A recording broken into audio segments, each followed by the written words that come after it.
Hola hermanos, Dios los bendiga. Continuamos con la carta que el apóstol Pablo le escribe a Tito. Seguimos con la serie de requisitos para el obispo. En esta oportunidad vamos a compartir acerca de no iracundo.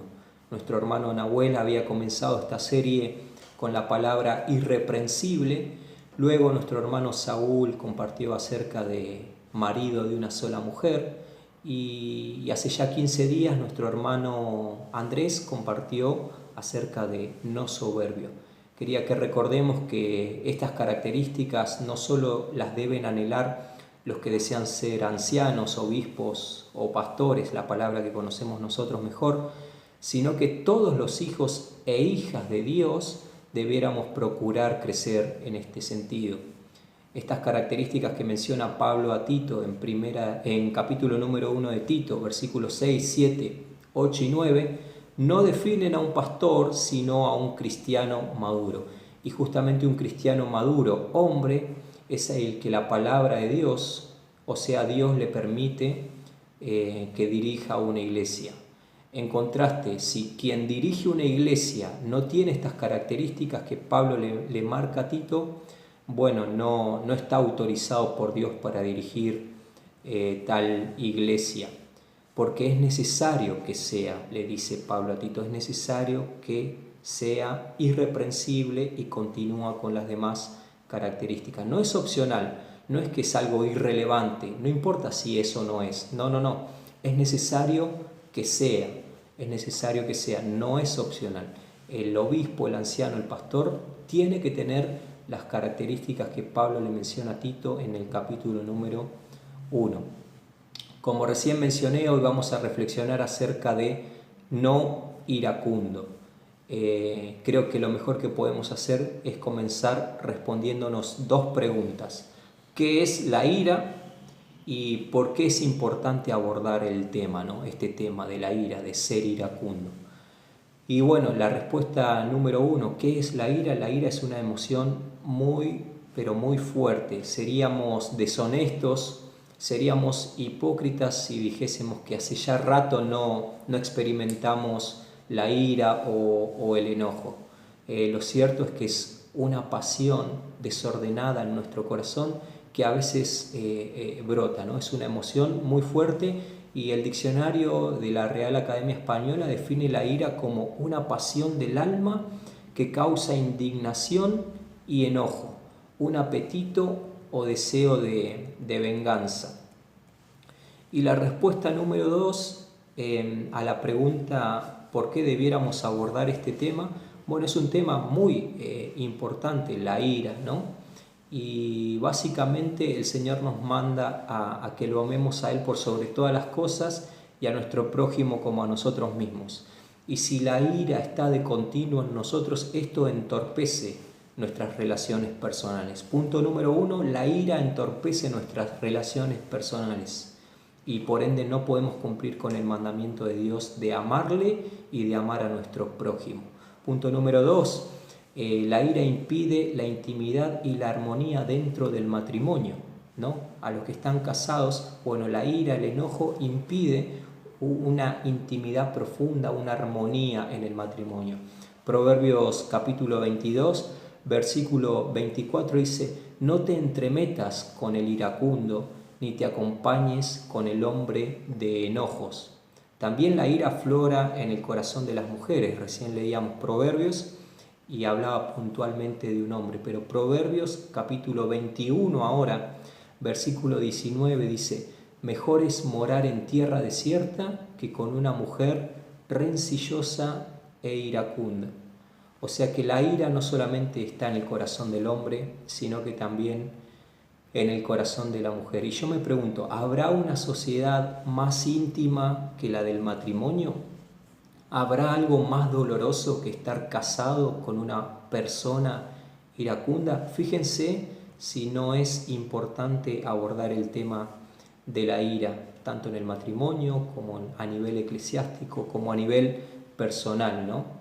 La ira también estropea la relación paternal o maternal, ¿no? Efesios capítulo 6, versículo 4 dice: vosotros padres no provoquéis a ira a vuestros hijos. Los hijos se enojan, Los adolescentes se enojan bastante, quienes están siendo padres y madres de hijos adolescentes saben de qué les hablo, y la pregunta es ¿por qué surge la ira o el enojo contra sus padres en los jovencitos, en los adolescentes? Bueno, dos respuestas claras son que el joven detesta la hipocresía. Entonces, si un padre o una madre le dice, mirá hijo, vos tenés que hacer como yo digo, pero la persona, el padre o la madre, no hace lo que él dice que tiene que hacer el hijo, esto causa cierto enojo, cierta ira. Mi padre, mi madre me está pidiendo que haga algo que ellos no hacen. Me piden que lea la Biblia y ellos no lo hacen. Me piden que me congregue y que sirva al Señor y ellos no lo hacen. Esto provoca ira, ¿no? Y así con todas las áreas de la vida. La ira también estorba, punto número 4, el anterior era el 3, la ira estorba tu discernimiento de lo que es la voluntad de Dios. La ira estorba tu discernimiento de lo que es la voluntad de Dios.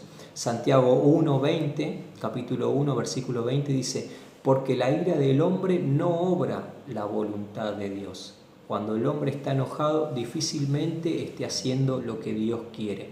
Es muy poco probable que estés enojado y obrando como Dios quiere. La ira, por otro lado, debe ser erradicada de la iglesia. Efesios capítulo 4, versículo 31 dice, quítense de vosotros toda amargura, enojo, ira, gritería, maledicencia. Es necesario, hermanos, que todo esto no esté, para que podamos ser buenos los unos con los otros, misericordiosos los unos con los otros. Continúa diciendo Pablo en el versículo 32, perdonándoos los unos a los otros, como Dios nos perdonó en Cristo. Si no somos así, lejos estamos de poder representar a Cristo como pastores, como obispos, como ancianos. Es por eso que es necesario que el que desea pastorear una iglesia no sea iracundo. ¿Quién no se ha airado en algún momento? ¿Quién nunca se enojó? ¿Recuerda usted cuál fue la última vez que se enfureció y cuál fue la causa de su furia?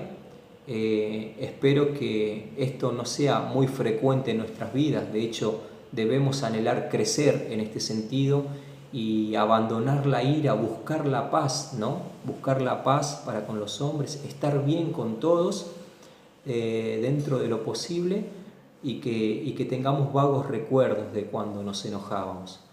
Pero quería que nos detengamos en la última pregunta que les hice. ¿Qué ocasiona la ira? ¿Cómo surge la ira en nosotros? Bueno, básicamente Pablo encuentra en Romanos, en la carta a los Romanos, que el mal se halla en él. Él dice, el bien que quiero hacer no lo hago, y el mal que no quiero hacer, eso hago. Entonces encuentro esta verdad, que el mal está en mí. Bueno, muchas veces nos enojamos, nos airamos, nos enfurecemos porque tenemos una naturaleza pecaminosa. Pero no nos olvidemos que también somos nuevas criaturas y que el Espíritu Santo de Dios mora en nosotros, por ende podemos vencer esa pasión desordenada, esa mala actitud que no tiene nada que ver con Dios. Básicamente la persona que experimenta esa emoción, la ira, siente que algo se alteró, que alguien violó su derecho, que alguien atentó contra su espacio, su físico, etc. Pero también esta emoción de ira surge cuando algo no cumple nuestras expectativas. Entonces nos irritamos cuando alguien o algo interrumpe lo que estamos haciendo, genera en nosotros ese enojo. Un claro ejemplo lo vemos cuando el semáforo se pone en verde, el auto de adelante no avanza. Rara vez tenemos empatía y nos ponemos a pensar, ¿será que le pasó algo? ¿Le habrá sucedido algo malo? Quizás está tan estresado que no advirtió que el semáforo ya pasó a verde. Esos no son los pensamientos que vienen a nuestra cabeza cuando el semáforo cambia a verde y el auto de adelante no avanza. Lo que sucede con nosotros es que comenzamos a experimentar cierto enojo. No hay razón para ello, pero ahí estamos, en nuestro ataque En nuestra venganza le tocamos un tremendo bocinazo. Eso es la ira, ese es el enojo, y eso es con lo que tenemos que luchar cada día. Ahora bien, ¿cómo podemos hacer para vencer en este sentido? Bueno, es necesario tener bien en claro algunas cosas. La ira es destructora, hermanos. Cuando comenzamos a tener un concepto claro de lo que es la ira, de que es destructora, nos va a gustar menos ser portadores de ella. La ira es verdaderamente destructora. Fíjense lo que dice la Biblia en Apocalipsis capítulo 12, versículo 17. El dragón, que es el diablo, airado, se lanzó a la tierra a hacer guerra contra los que guardan los mandamientos.